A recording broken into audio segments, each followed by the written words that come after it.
This is Paul Wasberg with the Inside Reel. I'm here at Pixar Animation Studios for the release of Cars 2 on Blu-ray and DVD.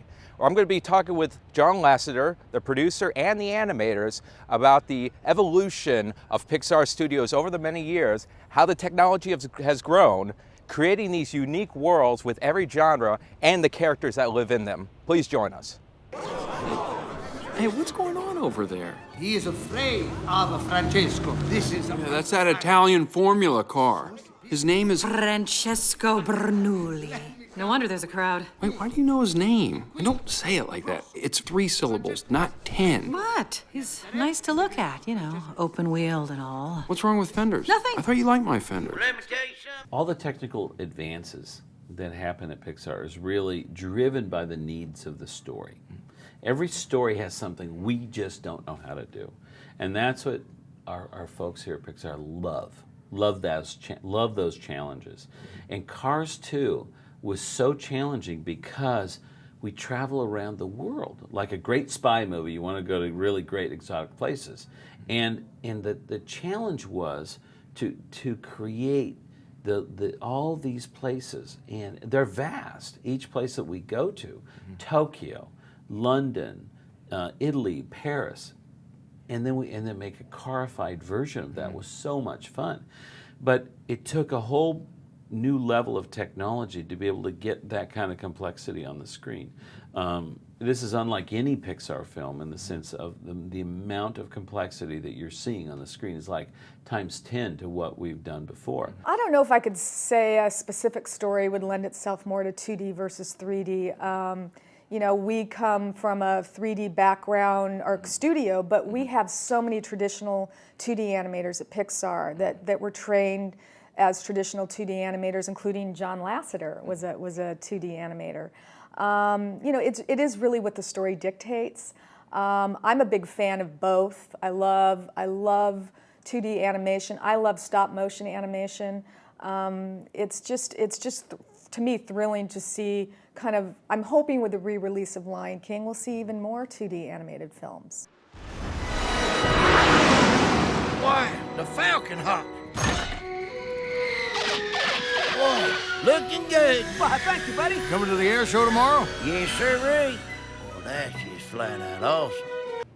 I think the challenge and where we really kind of hyper exceeded the first film was just kind of just pushing the envelope of these characters. I mean, I think Francesco is an example of that, where, you know, okay, we don't have any wheel wells disguising the suspension of this car. It's all exposed out here. So, you know, how do we handle that? It was a lot more attention in the model building process, and I mean, the demands made upon us on art, on the folks designing these characters was much more just cranked up. This technology in general, but getting better and better and faster. You know, I remember when we did A Bug's Life.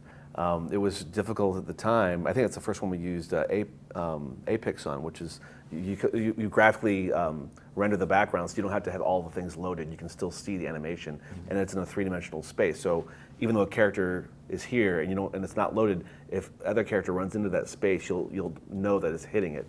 But we could only load 2 or 3 characters at a time on that film, and then since then, now we can load 10, 20 characters sometimes. You know, so.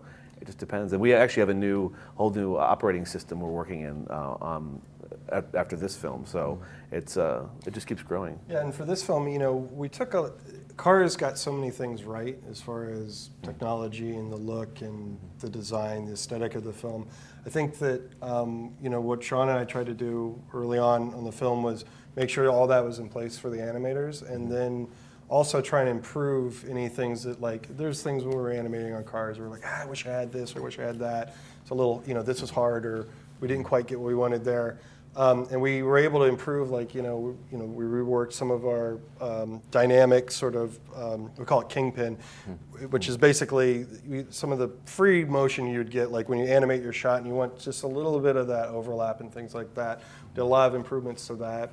You know, upgrading Mater's model and giving him some more Kingpinable parts, which is great for us because then it's the things we want to focus on the the acting and the performance, the weight and things like that. And these little things, for every shot, take up a lot of time. So it helped us move through it a little quicker. And then the driving system that we use to actually drive the cars around, we're actually able to improve that. So it's a lot more predictable. It's a lot easier this time around. And we got to sort of fix all the little things that we couldn't do the first time around on cars, which was fantastic. Get out of the way!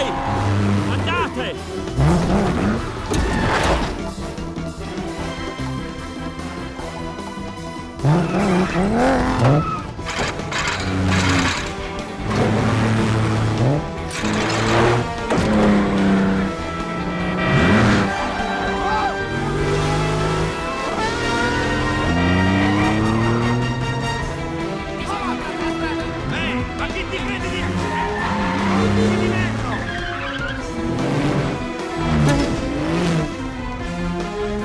They will come to us, and they will have no choice, because they will need us.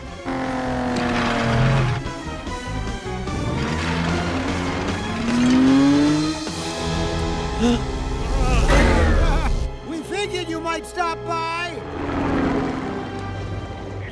So to see where we've come is just pretty phenomenal. I mean, this movie has, by magnitudes, more sets than any movie we've ever done.